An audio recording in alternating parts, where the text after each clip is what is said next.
If you've been scrolling through endless blender comparisons, wondering whether a big boy machine is really worth the counter space, you're not alone.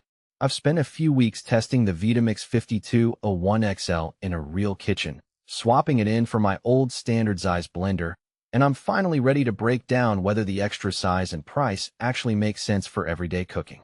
Link is in the description if you want to check the product details on Amazon. The first thing that trips most people up is the fear of overinvesting in a tool that ends up gathering dust. A 4.2 horsepower motor sounds impressive on paper, but what does that horsepower translate to when you're actually trying to whip up a morning smoothie or a big batch of tomato soup? In my kitchen, the XL's motor gave me confidence that nothing frozen fruit, raw carrots, even a handful of almonds could get stuck. The variable speed dial let me start slow for a gentle blend and then ramp up in seconds when the mixture needed that extra push, which saved me from constantly stopping the machine to scrape the sides.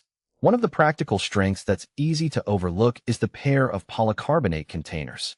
The 192-ounce jug is basically a small bathtub for soups, sauces, or a batch of nut butter you might want to keep on hand for the week. I used it to make a 10-cup batch of roasted red pepper hummus, and the sheer volume meant I could pour directly into jars without a second trip to the kitchen. The smaller 64-ounce container is perfect for daily smoothies or a quick protein shake. Having both sizes meant I never had to waste time emptying a massive jug after a single-serve smoothie, and I didn't have to pour a small amount into a huge container just to make a single drink. The accelerator tool, which slides onto the blade shaft, felt like a tiny but meaningful upgrade. Normally, I'd have to pre-chop veggies or let frozen fruit sit a minute to soften. With the accelerator, I could toss a frozen banana straight into the blender, give it a quick press, and the tool's extra push helped the blades break through the ice without a hiccup. In practice, that saved me a few minutes a day, especially when I'm making quick post-workout shakes. Now, let's talk about who really benefits from this size.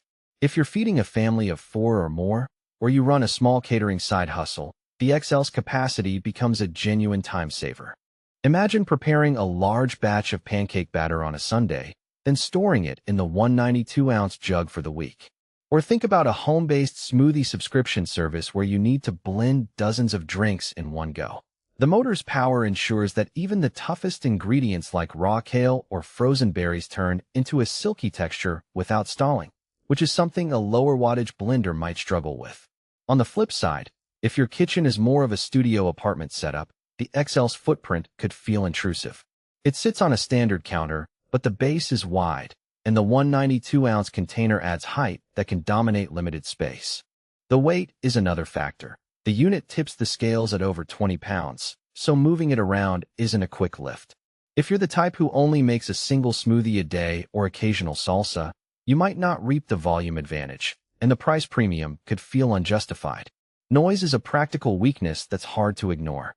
The 4.2 HP motor delivers power, but it does so with a roar that can be startling if you're making a late-night soup.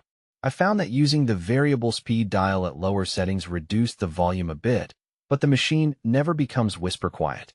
If you live in an apartment with thin walls, you might need to plan your blending for times when neighbors aren't likely to be home. Cleaning the XL is straightforward thanks to the self-cleaning feature. Just add a drop of dish soap and warm water, run it on low for a minute, and the container rinses itself. However, the larger container means more surface area to dry if you're hand washing, and the polycarbonate can retain odors from strong spices if you don't rinse promptly. I noticed a faint garlic scent lingered after making a roasted garlic soup, so I made a habit of running the cleaning cycle immediately after each heavy flavor batch. Another subtle trade-off is the price point. Vitamix blenders sit at the high end of the market, and the XL version isn't an exception.